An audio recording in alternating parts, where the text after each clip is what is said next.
Hello everyone. आज हम बात करेंगे जब ऑटिज्म स्पेक्ट्रम डिसऑर्डर से जो बच्चे जूझ रहे हैं और जब नई नई आइडेंटिफिकेशन होती है, जब जब न्यू न्यू डायग्नोसिस होती है कि भाई बच्चे को अगर ऑटिज्म डिटेक्ट हो रहा है तो हम कैसे शुरुआत करें। तो बहुत इम्पॉर्टेंट चीज़ें हैं जो हमें ध्यान रखनी चाहिए। सबसे पहले तो बिल्कुल भी जो भी हमारे मन में डर है या जो भी चिंता है ऑब्वियसली पेरेंट्स को होगी ही, लेकिन उससे अगर हम सिर्फ चिंता करेंगे तो सिर्फ हमारी जो शरीर की ताकत है और मन की ताकत है वो डाउन होगी। हम ट्रेनिंग उतनी नहीं दे पाएंगे। बल्कि इस समय तो हमें ज़रूरत होती है कि बच्चे को और ज़्यादा हम ध्यान दें और ज़्यादा ट्रेनिंग में हम अपनी एनर्जी को लगाएं, ताकि बच्चा जो है वो अपने पैर पे खड़ा हो सके और जो भी डिज़ायर्ड बिहेवियर है उसको अचीव कर सके। याद रखें कि सबसे बेस्ट थेरापी होती है home based plus clinic based, दोनों मिला करके। तो आप घर पे भी शुरुआत में हेल्प कर सकते हैं, लेकिन क्लिनिक में बस एक फ़ायदा है कि उसमें प्रोफेशनल्स होते हैं, तो आप होम बेस्ड भी प्रोग्राम बनवा सकते हैं। तो अगर आप घर में भी अगर करें तो ऐसी बात नहीं है कि आप उसमें ट्रेनिंग नहीं दे सकते हैं, लेकिन उसमें सबसे इम्पॉर्टेंट बात है कि घर में जितने भी मेंबर्स हैं, चाहे सिबलिंग हैं या घर में और ग्रैंड पेरेंट्स हैं या कोई और है, उन सबको मिलजुल के काम करना पड़ेगा। सबसे बड़ी बात यह है कि हमेशा अगर आप बच्चे को सिखाते रहेंगे तो बच्चा इरिटेट हो जाएगा। अच्छा, इनको दिखाओ, इनको सिखाओ, क्योंकि हमारे मन में ये होता है कि बच्चे में कुछ कमी है, तो हम उसको प्रूफ करना चाहते हैं। तो ये कोई प्रूफ करने की चीज़ नहीं है। एक वो बच्चे में कोई कमी नहीं है, वो एक कंडीशन है। और हमें हमेशा प्रूफ करने की ज़रूरत नहीं है कि बच्चे को ये चीज़ आती है दूसरे के सामने, क्योंकि दूसरे को भी बहुत सारी चीज़ें नहीं आती है। Nobody is perfect. तो ये बच्चे पे एक स्ट्रेस नहीं डालना चाहिए कि तुम ये सुनाओ, ये काउंट करो, ये पोएम सुनाओ, ऐसा कुछ नहीं है। दूसरी बात ये है कि जिसके साथ भी बच्चा बहुत ईज़ी है, जैसे सबसे पहले तो मदर मदर बहुत इम्पॉर्टेंट इसमें रोल प्ले करती है।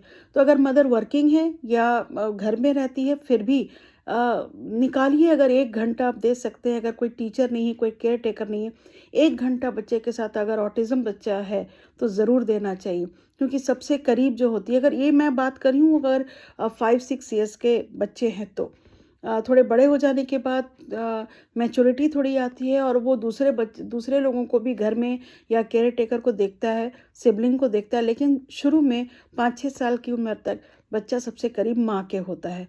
तो माँ को बहुत ज़रूरी है कि कम से कम 45 मिनट्स टू 1 आवर बच्चे को ट्रेनिंग देने के लिए, कि अगर बच्चा डे केयर में जाता है फिर भी।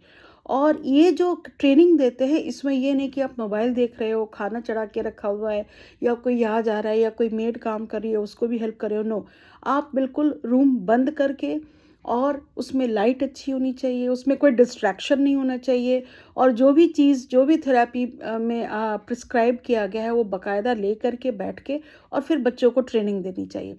तो हम देखते हैं कि एक रूटीन बनाना है। जैसे अगर आप 11 बजे फ्री हैं सुबह, तो सिर्फ 11 बजे रोज़ उसी टाइम पे बैठे, क्योंकि बच्चों का जो बॉडी अवेयरनेस होता है वो उस वक्त वो रेडी हो जाएगा, रेडीनेस स्किल डेवलप हो जाएगी, और बच्चे उस समय रेडी हो जाएंगे कि हाँ, मुझे इस समय बैठना है। तो एक रूटीन फॉलो करना सबसे पहले बहुत ज़रूरी है if you are treating 5 to 6 years child और सफरिंग फ्रॉम ऑटिज्म।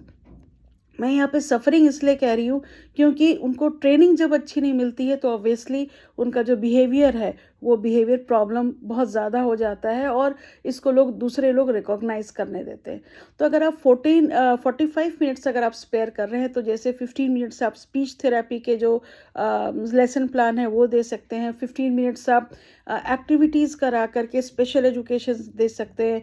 15 मतलब आप बहुत ही कंफर्टेबल आप बनाएं बच्चे को, कि बच्चा जो है अब बहुत, उसको ये नहीं लगे कि मुझ पे कुछ बोझ हो रहा है, मुझे कुछ पढ़ाई करनी पड़ी है, बल्कि उसको ये लगे कि मैं मदर के साथ खेल रहा हूँ, सीख रहा हूँ, एंड द बच्चा जो है वो इंजॉय करे।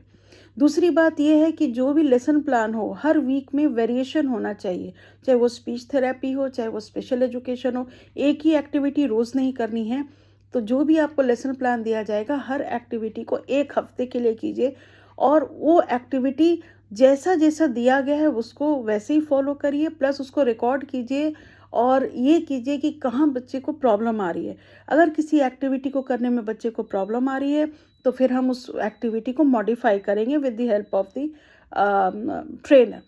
तो वेरिएशन होना बहुत ज़रूरी है और लेसन प्लान प्रोफेशनल से ज़रूर बनवा लें। और उसमें अपना नहीं कर अपनी एंजाइटी को बच्चे पे मत थोपिए कि भाई क्योंकि ऑफ कोर्स ये बहुत ही डिप्रेशन होता है, बहुत ही गुस्सा आता है कि मेरे साथ क्यों। तो अब आपकी जो भी प्रॉब्लम है साइकोलॉजिकल इश्यूज वो बिल्कुल अलग है, बच्चों की ट्रेनिंग में उसको हावी नहीं होने देना चाहिए। खासकर मैं ये मदर को समझाना चाहती हूँ या जो भी ट्रेनर हैं जो बच्चे को ट्रेनिंग दे रहे हैं सफरिंग फ्रॉम और डीलिंग विद ऑटिज्म। तो हम रिकॉर्ड करते हैं, इवैल्यूएट करते हैं और एक्टिविटी को। और दूसरी बात है कि उसको हम अगर मॉडिफिकेशन की ज़रूरत होती है तो हर वीक हम डिस्कस करते हैं ट्रेनर के साथ कि हमें कौन सी एक्टिविटी मॉडिफाई करनी है। तो सबसे पहले कोई भी एक्टिविटी करने के पहले हमें सबसे पहले गुड रैपो बनाना है बच्चे के साथ। जैसे कोई डिस्ट्रैक्शन नहीं है, हम बोलेंगे कि अच्छा चलिए मान लीजिए कि अगर मैं ट्रेनर हूँ और आप अभी मेरे सामने ऑटिज्म, या उल्टा भी हम कह सकते हैं, उसमें कोई इशू नहीं है। तो ये मैं कहती हूँ कि सबसे पहले हम बोलते हैं कि चलो हम कुछ एक्सरसाइज करते हैं, तो ब्रीदिंग है या हैंड्स अप एंड डाउन, इस तरीके की चीज़ें खेल खेल में। इससे क्या होता है कि बच्चा रैपो करता है और उसके बाद हम बोलेंगे चलो आप टीचर बन जाओ और मुझे इंस्ट्रक्शन दो। तो बच्चा जो है बोलेगा चलो पहले पहले आप करो, yes stand up, sit down, hands up down. फिर अब आप उसको बच्चे को बोलो कि तुम बोलो अब मैं करूँगी। तो बच्चा को भी लगेगा कि नहीं ये कोई सिखाने के लिए ऐसी कुछ बात नहीं हो रही है, कुछ ट्रेनिंग नहीं दी जा रही है, बल्कि मम्मी मेरे साथ खेल रही।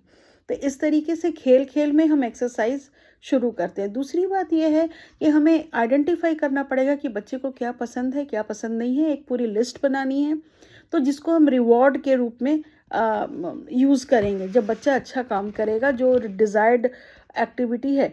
तो जैसे कि अगर आप बच्चे को अगर मिक्सचर नमकीन पसंद है, मान लीजिए उसको मैं एग्जांपल ले रही हूँ, उसको भुजिया पसंद है, नमकीन हल्दीराम भुजिया या कोई भी या मीठा कुछ पसंद है, तो ट्रांसपेरेंट बॉटल्स में ट्रांसपेरेंट डिब्बे बना करके और उसमें उसको रखिए जिसको आप यूज़ करने वाली हैं। और एक चीज़ आपको याद रखना है कि ये सारी चीज़ें आपको ब्राइब नहीं देनी है कि तुम ऐसा करोगे तो मैं तुमको ये दूंगा या दूंगी, ऐसा नहीं करना है। तो जब हम रिवॉर्ड जो होता है, जैसे इस कंडीशन में मैंने एग्जांपल दिया भुजिया, ठीक है, बच्चे बहुत नमकीन चीज़ें बहुत खाना पसंद करते हैं, या जो मीठा खाते हैं उनके लिए टॉफ़ीज़ आप रख सकते हैं, छोटे छोटे चॉकलेट्स रख सकते हैं। तो उसको ब्राइब नहीं देना है कि तुम ये करोगे तो मैं ये दूंगा, नहीं। आप उस डिब्बे को अपने आँख के पास एकदम आई कांटेक्ट के पास लाएंगे और उसको बोलेंगे बोलो भुजिया। अगर वो भुजिया नहीं बोल पाएगा तो भू भू थोड़ा तो बोलेगा भू। तो पहला वर्ड जो उस वर्ड है जो भी चॉकलेट है, तो पूरा चॉकलेट नहीं बोल पाए तो चौ चौ। तो जब तक उसको बुलवा के और आँख के पास सामने ले जाके ये दे करके फिर देना है। दूसरी बात एक और है कि जो भी चीज़ आप रिवॉर्ड, जैसे अगर उसको बिस्किट पसंद है या भुजिया पसंद है या चॉकलेट पसंद है, तो डेली यूज़ में आप उसको मत दीजिए, उसको सिर्फ और सिर्फ ट्रेनिंग के लिए यूज़ करिए। तो उसको ये होगा, नहीं तो अगर मान लो पहले कोई बच्चा पहले ही उसने बहुत सारी चॉकलेट खाई हुई है, तो आप जब ट्रेनिंग में चॉकलेट दोगे तो उसका कोई महत्व नहीं रह जाएगा, कोई यूज़ नहीं रह जाएगा। तो हम इसको चॉकलेट को हम रखते हैं जो भी बच्चे को पसंद है वो सिर्फ ट्रेनिंग में हम यूज़ करेंगे, तभी वो रिवॉर्ड का काम करेगा, नहीं तो रिवॉर्ड का काम नहीं करेगा। दूसरी बात ये है कि स्पीच थेरेपी में हमें जो हमारा माउथ है उसके मसल्स का बहुत यूज़ होता है, जिसमें सबसे पहले हम ब्लोइंग सिखाते हैं। ब्लोइंग जैसे आप पॉम पॉम होते हैं या थर्मोकॉल के छोटे छोटे गोल गोल मिलते हैं, बाज़ार में मिल जाते हैं, जो केक शॉप और ये सब चीज़ें होती है। सबसे पहले तो जो बहुत छोटा बच्चा है तो उसको सामने ट्रे में रख के उसको ब्लो करना, और साथ साथ एक बार आप कीजिए टर्न वाइज, एक बार वो करे। तो वो जब ब्लो करेगा पहले धीरे करेगा फिर ज़ोर से करेगा। उसके बाद जो थर्मोकॉल बॉल्स हैं उसको रिप्लेस करके आप बीड्स में बदल सकते हैं, कुछ भारी कुछ और चीज़ें, बीड्स माला जो होती हैं, मोती मिलते हैं आर्टिफिशियल, उसको ब्लो करना। या आप खिलौने बहुत सारे बाज़ार में मिलते हैं ब्लो करने वाले। तो ब्लो करने से क्या होता है, उनके वॉइस बॉक्स और सारी जो चीज़ें लैरिंग्स वगैरह जो होती है वो क्लियर होती हैं। स्पीच थेरेपी में ये बहुत इम्पॉर्टेंट होता है। दूसरी बात होती है टंग टंग का जो है, जैसे हम र बोलते हैं, ल बोलते हैं, म बोलते हैं। तो म बोल रहे हैं हम, तो हमारे दोनों लिप्स पहले टच होते हैं म, तो माँ बोलना, मम्मी बोलना इतना नहीं भी है तो लिप का जो मूवमेंट है इसको हम प्रैक्टिस कराएंगे। र बोलना, ल बोलना, तो जैसे कि गाड़ी कैसे चलती है, र, बाइक कैसे चलती है, मतलब इस तरीके से बहुत सारी एक्टिविटीज़। कुत्ता कैसे बोलता है, भौ, ब, म। तो इस तरह लिप जिसमें दोनों टच होते हैं वो वाले सिलेबस बच्चा शुरू में बहुत गुस्सा करेगा, नहीं बोलेगा, लेकिन आपको घबराना नहीं है। और उसमें आपको खेल खेल में आपको धीरे धीरे 1 हफ्ते कम से कम इतना 5 वर्ड्स लीजिए, एक बार में ज़्यादा नहीं लेना, 5-5 वर्ड्स लीजिए। और इस तरीके से जिस चीज़ में कमी है, जैसे र साउंड में अगर बच्चे को प्रॉब्लम है, ल साउंड में बच्चे को प्रॉब्लम है, म में प्रॉब्लम है, तो इस तरीके से छोटे छोटे सिखाने हैं। और ये आप सोचिएगा कि दवाई दी और ठीक हो गया, ऐसा नहीं है, ये कंटिन्यूस प्रोसेस है। तो इसीलिए बहुत ज़रूरी है कि टंग मूवमेंट, लिप्स मूवमेंट इस तरीके से फोर्स नहीं करना है। अगर बच्चे को बिल्कुल मन नहीं है या तबीयत ख़राब है तो प्लीज़ लीव दैट।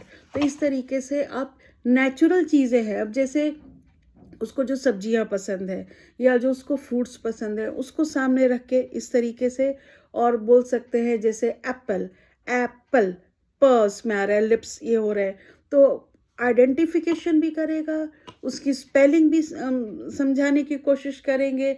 और वो रेड है और बिल्कुल रेड कलर भी है, तो एक साथ आप स्पेशल एजुकेशन और स्पीच थेरेपी दोनों को आप कंबाइन करके बच्चे को इमिटेट करना पहले हम सिखाएंगे। स्पीच का इमिटेशन ही है। अब जो हम आपस में बात करते हैं बच्चा उसको देखता है और उसको सीखता है। तो शुरू में आपको 1 वीक कोई भी 5 वर्ड्स, चाहे वो फ्रूट्स के हो, ये नहीं बोलना है चलो तो 5 वर्ड्स बताओ नहीं तो मैडम गुस्सा करेंगे, नहीं।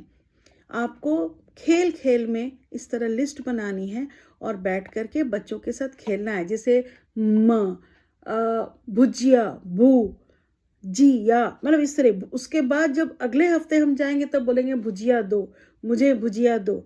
और उसके बाद जो रिवॉर्ड है वो भी हम बाद में चेंज करेंगे। आप रेगुलरली तो भुजिया नहीं खा सकते हो, रेगुलरली तो चॉकलेट नहीं खा सकते हो, तो अकॉर्डिंगली हम बार बार अकॉर्डिंगली हम हर हफ्ते हमको मॉडिफाई करना पड़ता है। तो आज के लिए हम इतना ही बात करेंगे कि आई कांटेक्ट कैसे बनाना है, रिवॉर्ड कैसे यूज़ करना है, एक रूटीन बनानी है। और उसी वक्त बैठ करके और घर में सिर्फ आप टीचर पे छोड़ देंगे तो नहीं होगा, मदर को खुद लगना पड़ेगा या जो भी केयर टेकर है, और एक रूटीन में बैठ करके खेल खेल में बच्चों को इस तरह सिखाना होगा। तभी हम तभी आगे बढ़ेंगे। चलिए 1 हफ्ते के बाद कैसे क्या करना है हम फिर देखते हैं। Thank you.